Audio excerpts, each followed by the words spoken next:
Dan yang pertama yang ingin saya ucapkan adalah selamat Hari Pers Nasional.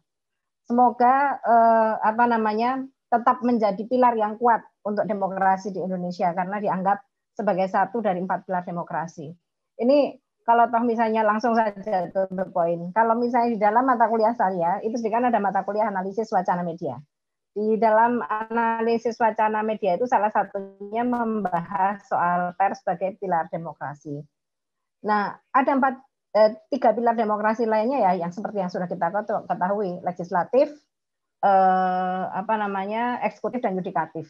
Saya pikir itu tidak perlu banyak kita diskusikan ya. Namun selama ini ketika misalnya kita melihat yang posisi keempat itu kan adalah pers sebagai pilar demokrasi itu tidak terlalu banyak dibahas. Padahal fungsi pers itu sendiri kan juga mewakili kita orang kebanyakan, istilahnya masyarakat sipil ataupun OMS ya, organisasi masyarakat sipil ataupun civil society organization ataupun masyarakat secara umum. Ya, saya ingin membahas satu hal yang menjadi concern saya, tapi mungkin juga ada kaitannya dengan peran pers juga ya, yaitu soal intinya adalah membangun demokrasi yang inklusif dan berkeadilan gender. Itu tema besar yang saya sampaikan. Kenapa kita perlu membahas soal kaitan antara demokrasi dengan perempuan gitu ya? Ada satu aktivis di Iran, dia bilang begini, women had been active and present at large numbers than men in our public demonstrations. But when it comes to political commitments, they are pushed aside. Perempuan itu sangat aktif dan juga selalu hadir dalam demonstrasi skala publik ya. Akan tetapi dibandingkan laki-laki. Akan tetapi ketika misalnya sampai pada komitmen politik, kemudian akhirnya mereka disingkirkan. Kemudian yang kedua, di kalangan aktivis perempuan, hak perempuan itu sendiri kan ada jargon. Demokrasi without women is not democracy. Demokrasi tanpa perempuan itu sendiri kan adalah demokrasi. Sehingga kemudian kita juga bisa melihat betapa minimnya representasi perempuan itu sendiri kan juga di dalam ranah pengambilan keputusan. Sebenarnya kaitannya dengan soal hak-hak politik perempuan itu juga merupakan salah satu bagian dari hak asasi manusia, hak warga negara, di mana kalau kita misalnya melihat jaminan pada konvensi CEDAW, Indonesia itu telah meratifikasi konvensi CEDAW, konvensi penghapusan segala bentuk diskriminasi terhadap hak-hak perempuan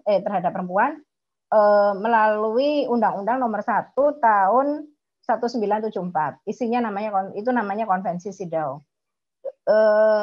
Ada 3 prinsip yang diperkenalkan oleh konvensi CEDAW itu. Yang pertama adalah prinsip kewajiban kesetaraan substantif, kemudian yang kedua adalah prinsip non-diskriminasi, dan yang ketiga adalah prinsip kewajiban negara. Itu ya. Jadi saya akan menyorot kepada isu soal kewajiban negara itu tadi ya.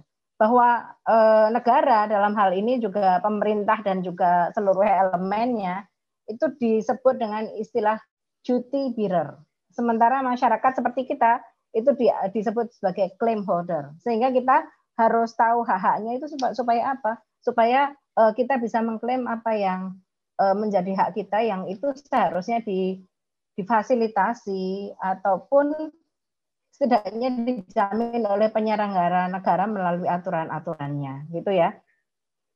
Sehingga selain mendorong jaminan hak perempuan untuk bisa memberikan suaranya di dalam politik, Konvensi CEDAW juga menuntut setiap negara yang menandatanganinya berbagai kegiatan organisasi, baik di lembaga pemerintah maupun asosiasi lainnya yang non pemerintah. Nah, di sini kalau kita lihat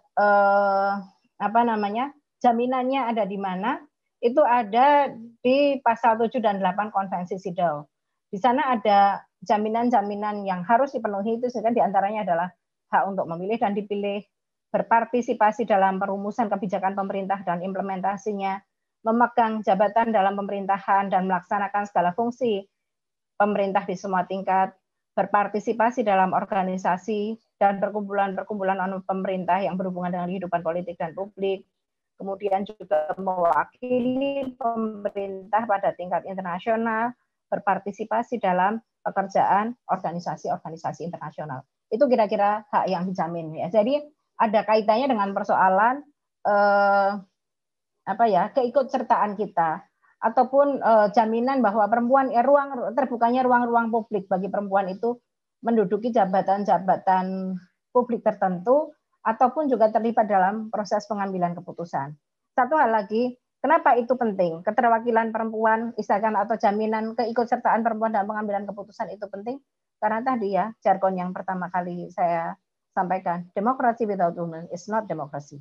Ada lagi, teman-teman aktivis perempuan itu menyatakan yang namanya the personal is political. Yang pribadi adalah yang politis. Kebutuhan perempuan itu sendiri kan hanya dengan baik istilahnya diketahui ataupun direfleksikan istilahnya oleh perempuan berdasarkan pengalamannya. Contohnya ya, kenapa perlu perempuan penting dalam pengambilan keputusan? Misalnya katakanlah kita pengen ada seluruh ruang publik itu sendiri kan ada ruang laktasi, ruang menyusui ataupun nursery room. Nursery room itu ruang untuk katakanlah mengasuh bayi lah buat ganti popok dan sebagainya. Yang seperti itu nggak bakalan istilahnya kan katakanlah kalau toh misalnya dianggap penting oleh bapak-bapak gitu ya. Tapi kan karena meminta sebuah nursery room itu sendiri kan artinya butuh pengambilan keputusan. Untuk menghadirkan itu dia butuh anggaran. Itu namanya gender budgeting. Itu sendiri kan ada seperti itu. Sehingga kemudian bagaimana cara mengadvokasi itu? Ya mau nggak mau dengan keterlibatan dalam proses pengambilan keputusan.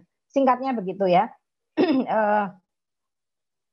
Dan juga oleh karena itu menurut SIDO apa yang harus dilakukan negara? Jadi ada di pasal 3, 4, dan 5 konvensi SIDO, di pasal 3 menyatakan bahwa kewajiban negara untuk membuat peraturan yang tepat dalam bidang ekonomi, sosial, politik, dan budaya untuk menjamin pelaksanaan dan pemenuhan hak perempuan. Di pasal 4 menegaskan kewajiban negara untuk menyusun kebijakan khusus, mengutamakan pemenuhan hak secara de facto, tidak saja de jure. Kemudian yang pasal 5 menegaskan kewajiban negara untuk mengambil semua langkah yang tepat untuk mengubah tingkah laku sosial budaya dan prakteknya yang subordinat terhadap perempuan dan mengandung nilai stereotip terhadap peran tradisional perempuan dan laki-laki. Pasal 5 juga menyatakan kewajiban negara untuk menjamin agar dalam pendidikan keluarga berdasarkan pengertian yang semestinya tentang fungsi kehamilan dan peran yang seimbang antara laki-laki dan perempuan. Intinya gini, yang ingin saya katakan bahwa negara itu sendiri kan juga harus membuat aturan yang adil yang menjamin perempuan itu sendiri kan bisa mendapatkan hak-haknya. Itu tadi ya. Termasuk kalau ngomong konteks politik supaya pasal-pasal soal bisa berada memilih dan dipilih berpartisipasi dalam perumusan kebijakan, menduduki jabatan publik, mewakili pemerintah di berbagai elemen di tingkat nasional maupun internasional, berpartisipasi dalam pekerjaan organisasi. Ya, harapannya itu.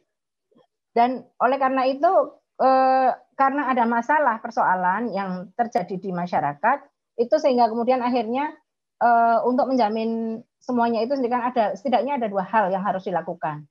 Yang pertama adalah yang tadi saya contohkan, karena persoalan kebutuhan khusus, itu namanya adalah tindakan khusus.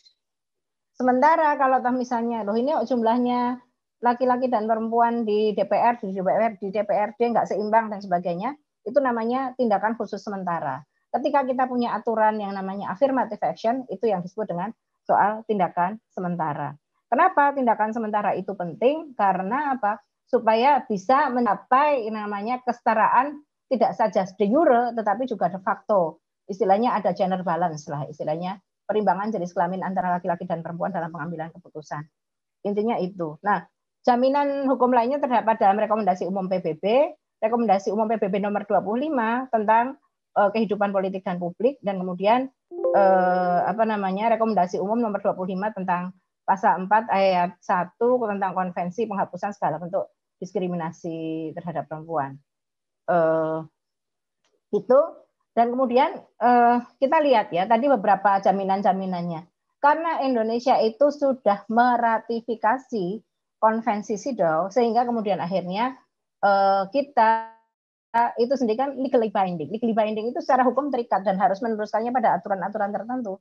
Sehingga kemudian ada aturan-aturan tentang soal kuota 30%, istilahnya peningkatan keterwakilan perempuan 30% di dalam pemilu misalnya, ataupun dalam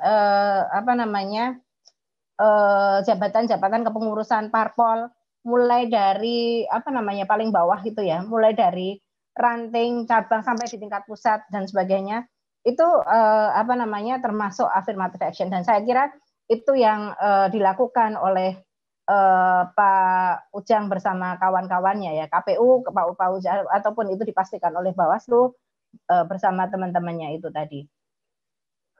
Nanti mungkin bisa dikonfirmasi nih. Kayaknya Bawaslu Purwakarta sekarang semuanya laki-laki ya, Pak? Tidak ada perempuannya. Kenapa tidak ada perempuannya? Perempuannya 2, Bu. Oh, ada ya? Kalau Ada, Bawaslu alhamdulillah. Purwakarta laki-laki 3, perempuan 2. Kalau KPU tidak ada perempuan, laki-laki semua. Oh, yang di KPU laki-laki semua, yang perempuan yang di Bawaslu ya, yang ada perempuannya ya. Alhamdulillah.